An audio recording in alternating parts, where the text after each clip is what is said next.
Hello and welcome to our channel. I'm so glad you found us. You've come to the right place. If you love a good heartwarming story or a bit of a tear-jerker or something just to get you giggling. We're also known for fantastic puzzles to get the old brain working and a good jokes peppered around here and there for you too.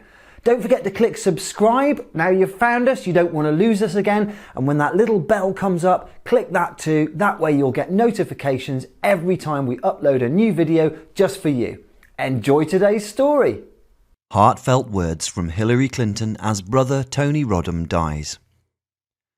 Sometimes it can seem impossible to relate to the rich, famous and powerful. In a rare window into the heart of one of the world's most influential families, Clinton shared some heartfelt words on her Twitter recently. The rich and powerful seem so far removed from us and our everyday lives. Hillary Clinton might appear to be accessible in some ways, but we know how careful these people are to construct their public persona and be very deliberate about how they're seen and what people believe about them. You won't have to be in the public eye for very long before people start telling you how you should dress, how you should speak, how you should move and what you should say, and how you should say it. Do you think that's an exaggeration? It certainly isn't. Very rarely will a powerful person make a public appearance without carefully consulting and considering very carefully what they want to say and how they want to be perceived. And this isn't really a new thing. Just look at how Margaret Thatcher changed over the years from the 1970s onwards. And I recently noticed another peculiar trend in politics. Politicians have been trained to stand with their legs apart to make them look sturdy and masculine. Some of them take it a bit too far. It's hilarious, honestly, Google it.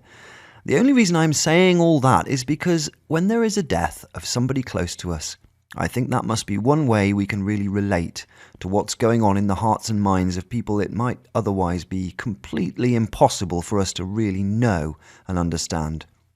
Grief among humans is relatable. The cause of the death of Hillary Clinton's younger brother is not known to the public at this point.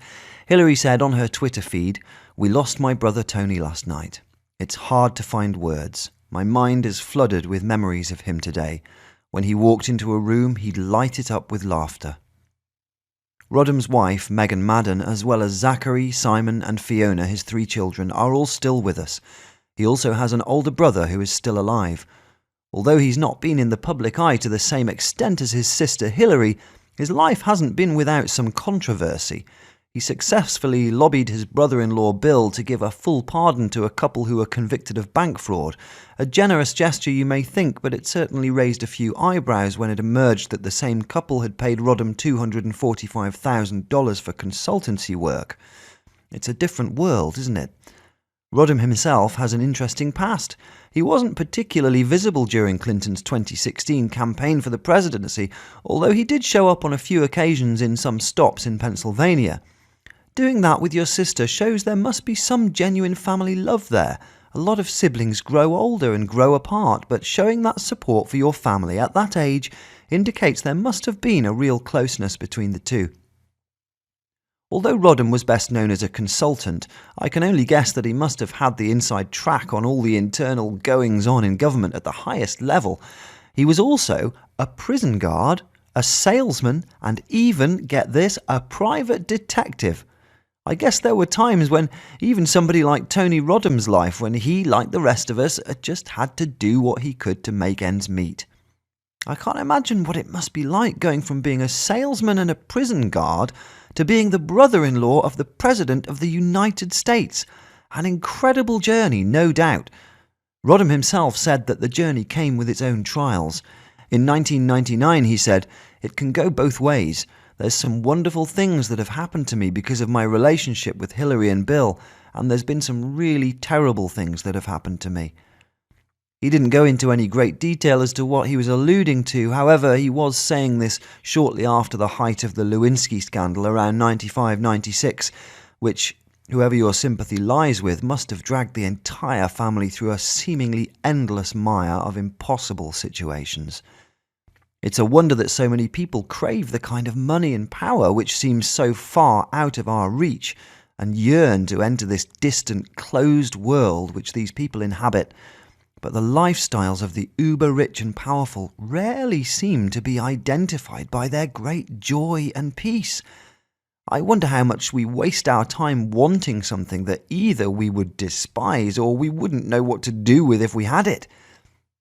However, in a world known for greed and selfishness, former Secretary of State Hilary Clinton described her brother as kind and generous.